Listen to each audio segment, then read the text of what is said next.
A matéria é História e o assunto hoje é o ciclo do café. Então, em 1870, a imigração começou a crescer na região sudeste, principalmente em São Paulo, onde as lavouras de café se espalhavam rapidamente. Então, em 1870, um crescimento enorme do café, principalmente na região de São Paulo. O café ele foi trazido da África para a América, cerca de 300 anos atrás. Devido às condições climáticas, as tentativas do cultivo não aconteciam na capital do Brasil, na época que era o Rio de Janeiro. O café era um produto mais vendido fora do país por volta de 1840.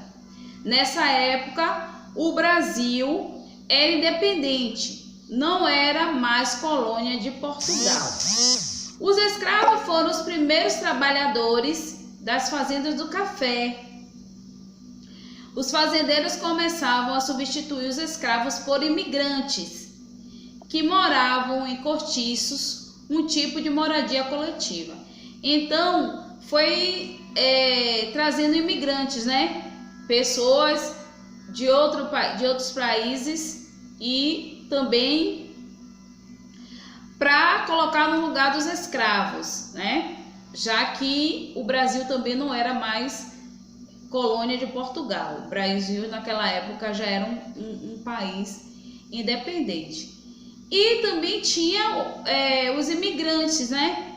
E eles moravam em cortiço. Era uma casa grande, né? Que moravam muitas pessoas. E tinha os quartos, né? Então era chamado de cortiço esses lugares, essa moradia coletiva de muitas pessoas. A produção de café não parava de crescer. Não parava de crescer, né? O café estava se aumentando o seu cultivo. A produção e seu valor também era bastante alto no mercado. O valor do café era alto, né? No mercado internacional, então fora do Brasil.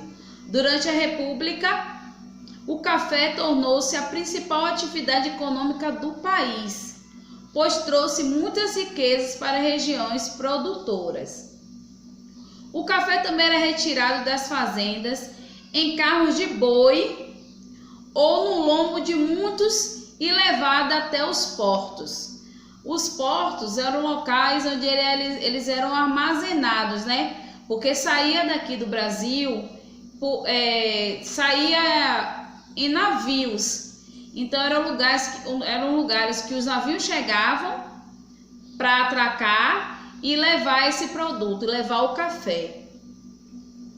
Foram construídas também estradas de ferro no Brasil que ligavam as áreas dos fazendeiros aos portos. A estrada de ferro Dom Pedro II ligava o Rio de Janeiro às províncias de São Paulo e Minas Gerais. E em São Paulo era em Santos e Jundiaí. Era a principal entrada de ferro que ligava Santos às áreas de produção do café localizadas no interior paulista.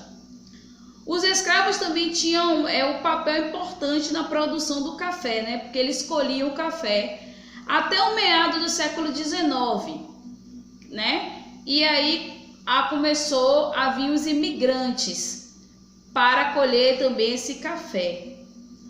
Foi uma época também muito produtiva para o Brasil, porque o café estava em alta, né? Os donos de fazendas ganharam muito dinheiro e o ciclo do café iniciou aí em 1870 aqui no Brasil, né? Que começou a produção foi mais em São Paulo, principalmente ficou focado na região de São Paulo. Eu espero que vocês tenham gostado da aula. Hoje demos o ciclo do café. Até a próxima aula. Beijos, fica com Deus.